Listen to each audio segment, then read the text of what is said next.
कर्पूर गौरम करुणावतारम संसार सारम भुजगेंद्रहारम सदा वसंतम हृदयारविंदे भवम भवानी सहितम नमामि। ये वीडियो देवादिदेव महादेव को समर्पित है। जो भी भक्तगण देवादिदेव महादेव को मानते हैं, मेरे भोले बाबा को मानते हैं, वो इस वीडियो को स्किप ना करें और पूरा सुने। आपको कुछ भोले बाबा के बारे में जानकारी मैं देने आया हूँ। कृपया वीडियो को स्किप ना करें, पूरा देखें, जिससे कि आपको भोले बाबा के बारे में और भी जानकारी मिल सके और आपकी जो भक्ति है उसमें उन्नति हो सके। तो चलिए वीडियो को स्टार्ट करते हैं। जैसा कि आप सब जानते हैं, सावन का महीना स्टार्ट हो गया है। जितने भी सनातन धर्म के हमारे भोले बाबा के भक्त हैं, देवादिदेव महादेव के भक्त हैं, शंकर जी के भक्त हैं, वो सभी इस सावन के महीने में सोमवार के दिन व्रत रखते हैं और देवादिदेव महादेव के दर्शन करते हैं, मंदिरों में जाते हैं। जैसा कि आप जानते हैं कि बेलपत्र अर्पित करते हैं, जिससे कि देवादिदेव महादेव प्रसन्न होकर उनकी मनोकामना को सुनते हैं और उनके दुखों को हरते हैं। इसी टॉपिक पर मैं ये वीडियो लेके आया हूँ कि भोले बाबा को, देवादिदेव महादेव को लोग बेलपत्र क्यों चढ़ाते हैं और बेलपत्र का क्या महत्व है। तो वीडियो को स्किप ना करें, वीडियो को पूरा देखें। तो चलिए चलते हैं, समझते हैं कि भोले बाबा की भक्त बेलपत्र क्यों चढ़ाते हैं और क्या भोले बाबा, क्या देवादिदेव महादेव उस बेलपत्र से प्रसन्न होते हैं और क्या तरीका है बेलपत्र चढ़ाने का, किस तरह का बेलपत्र चढ़ाना चाहिए। तो चलिए समझते हैं। सोमवार का दिन भोले बाबा को समर्पित होता है। भोले बाबा को भोलेनाथ भी कहा जाता है, भोले शंकर भी कहा जाता है, क्योंकि वो इतने भोले हैं।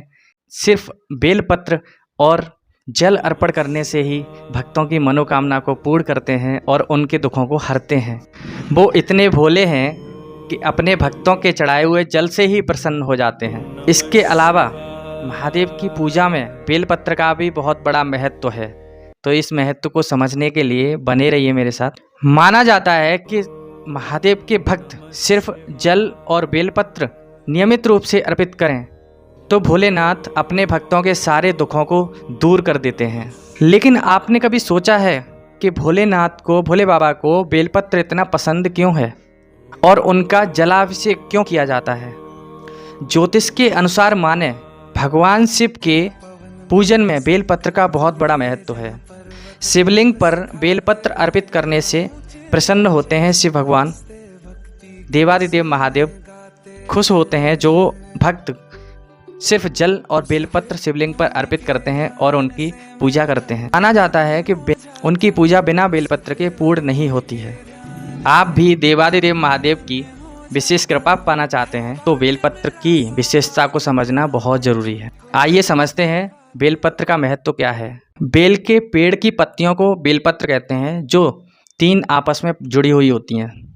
जो बेलपत्र होता है वो तीन पत्तियां एक दूसरे से जुड़ी हुई होती हैं, लेकिन इन तीनों पत्तियों को एक ही पत्ती मानते हैं। बेलपत्र के बिना शिव भगवान की आराधना, शिव भगवान की उपासना पूर्ण नहीं होती है। जो भी व्रत रहते हैं, जो भक्तगण शिव भगवान का, शंकर भगवान का व्रत करते हैं सोमवार के दिन और सावन के सोमवार के दिन, उनको बेलपत्र अर्पित करना, बेलपत्र समर्पण करना जरूरी हो जाता है, क्योंकि उनकी उपासना बिना बेलपत्र के पूर्ण नहीं होती है। पुराणों में बेलपत्र को लेकर एक शिव कथा मिलती है, जिसमें माता पार्वती शिव जी को पाने के लिए, भोलेनाथ को पाने के लिए कई प्रकार के जतन किया करती थीं, कठोर तपस्या करती थीं, कई प्रकार के व्रत करती थीं। एक बार भोले बाबा बेल के पेड़ के नीचे बैठकर तपस्या कर रहे थे। उसी समय माता पार्वती वहाँ गई भोले बाबा की आराधना करने के लिए, तो वो अपने साथ पूजा सामग्री लाना भूल गई। तब उन्होंने नीचे पड़े बेलपत्रों को लेकर शिव भगवान की आराधना शुरू की, पूजा शुरू की और पूरा ढक दिया बेलपत्रों से और ऊपर से जल चढ़ा दिया। इससे भोले बाबा बहुत प्रसन्न हुए, शंकर भगवान बहुत प्रसन्न हुए माता पार्वती पर और उनको मन चाहा वरदान मांगने को कहा। जिस दिन ये पूजा की गई वो सोमवार का दिन था, सावन का सोमवार था। तभी से ये प्रथा चली आ रही है कि सावन के सोमवार के दिन बेलपत्र और शिव जी के ऊपर जल का अर्पण करने से भोले बाबा प्रसन्न हो जाते हैं और भक्तगण इसीलिए बेलपत्र अर्पित करते हैं। इसीलिए भोले बाबा को सबसे प्रिय है बेलपत्र। दोस्तों, भोले बाबा वैसे तो बहुत ही भोले हैं। उनके भक्तगण श्रद्धा भाव से जो भी अर्पण करते हैं, सिर्फ जल अर्पण करने से ही भोलेनाथ प्रकट हो जाते हैं और भोलेनाथ प्रसन्न हो जाते हैं और भक्तों के दुखों को दूर कर देते हैं। बेलपत्र का एक और महत्व बताया जाता है कि ये कई प्रकार की औषधियों में भी उपयोग की जाती है। इससे कई प्रकार की दवाइयाँ भी बनाई जाती हैं, जिससे बड़ी से बड़ी बीमारियाँ दूर की जा सकती हैं। तो ये बेलपत्र का महत्व था भोले बाबा को, इसलिए बेलपत्र अर्पित किया जाता है। बिना बेलपत्र के भोले बाबा की उपासना पूर्ण करना संभव नहीं है। भोले बाबा प्रसन्न नहीं होते हैं जब तक आप जल और बेलपत्र को अर्पित नहीं करते हैं। वैसे तो श्रद्धा भाव से कुछ भी अर्पण करो भगवान को, वो स्वीकार करते। भगवान की उपासना में बेलपत्र होना बहुत ज़रूरी है, बहुत महत्वपूर्ण है।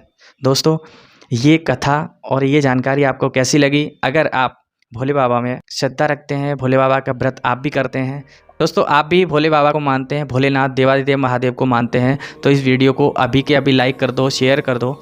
जैसा कि सावन का सोमवार चल रहा है, तो अन्य लोगों को भी जानकारी मिल सके कि बेलपत्र का सही उपयोग कैसे करते हैं और बेलपत्र का क्या महत्व है व्रत में।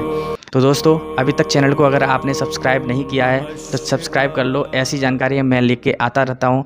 मैं भगवान से जुड़ी, अपने धार्मिक ग्रंथों से जुड़ी, सनातन धर्म की आस्थाओं से जुड़ी हुई चीज़ें हैं, जानकारी है, वो लेके आता रहता हूँ। मिलते हैं अगली वीडियो में, तब तक के लिए जय भोलेनाथ, जय शिव शंकर, देवादिदेव महादेव की जय।